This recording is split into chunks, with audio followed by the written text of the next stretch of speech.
Jerry Hirata. I don't feel like I should be really talking because there's so many of you who have worked so closely with him and know him so much better. It was really tough last year when I went away on a vacation in July and came back and Jerry wasn't in the office. And they said he wasn't feeling really well last month. So he's home, he's getting checked out. So I would email Jerry and he'd respond. It didn't give me too much information. Still checking. And this went on for a while. And finally he said, well, they think I might have some kind of cancer.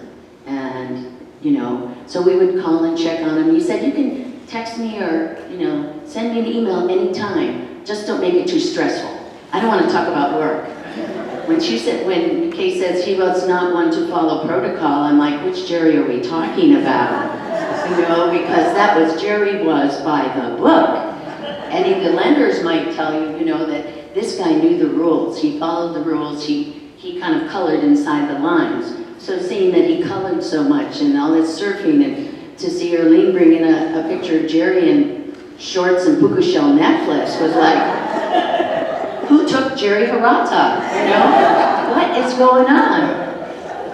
I worked with Jerry for probably over 26 years now in some capacity. We started as colleagues and peers, and he had the lending side of the house, and I think he always kind of looked at me and scratched his head. He was kind of like, who is this crazy Holly chick? And what's she doing in this office?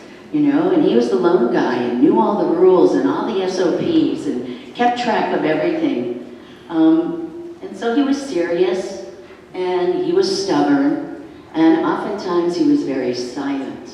He didn't easily or often share a lot of stuff, but when he did, he was telling you exactly how it was going to be. I didn't quite get that probably until about 15 years of working with him, and never butted heads a lot. And that probably was really troubling to him too, because he did think that I was pretty far out there.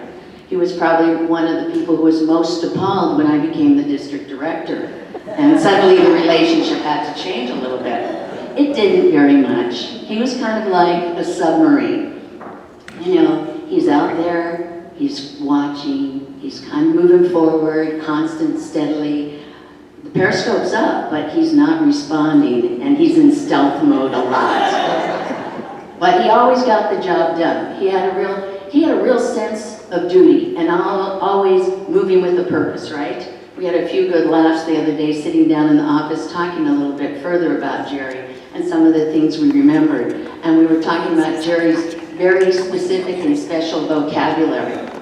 Some of the things, the words that he was always prone to use. And so it was, proceeding with a purpose and always, making sure you got things done. I think some other people will bring these up. And some of the things, he would sit during his lunch hour in the break room, and then days when he forgot, his earphones or his headset, and you could hear his rock and roll music and his beach music, and going on and on. And I was like, okay, how long is his lunch hour gonna be? Because he's right next to my office, and I always could tell.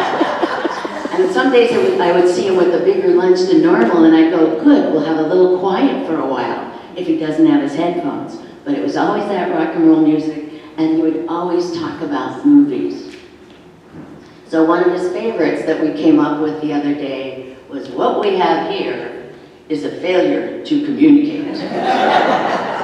That was frequently, after a staff meeting or something, he'd probably trudge over to Mary, shaking his head and say, what we have here is a failure to communicate. Quite often. But, for all his analytical skills, he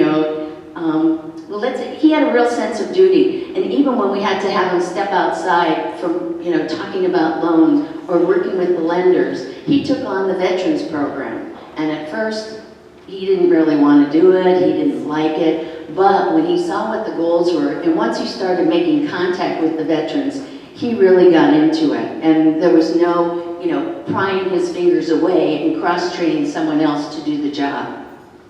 He worked with SCORE initially on that program, getting out to the bases. Then he brought in people from the Business Action Center and the Business Legal Corps, and then we got our BBOC with Denny and Victoria, and he really worked with them to get onto all the bases and to make sure that our transitioning military got the help they needed, and he plugged them in to SCORE for counseling and other activities. And then he really went beyond the column when he would say, we aren't doing enough. Wounded warriors, Jerry would show up. He would go up to counseling sessions outside of work hours and everything. So that sense of duty, both to work, to the veterans, and to his family, was a big, big priority for him.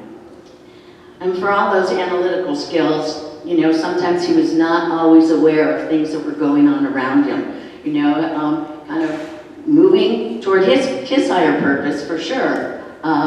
We had one situation, I had just become district director and trying to get Jerry to focus on some different things as well and open up to some new ideas. The agency's changing. You know, government changes, it goes slow, but it does change. And Jerry was really reluctant. We had a meeting before I went back to this last big national session and said, okay, what do you think we could do to improve the agency? What can we do to reach more customers? And I said, I was told that I should bring any suggestions back.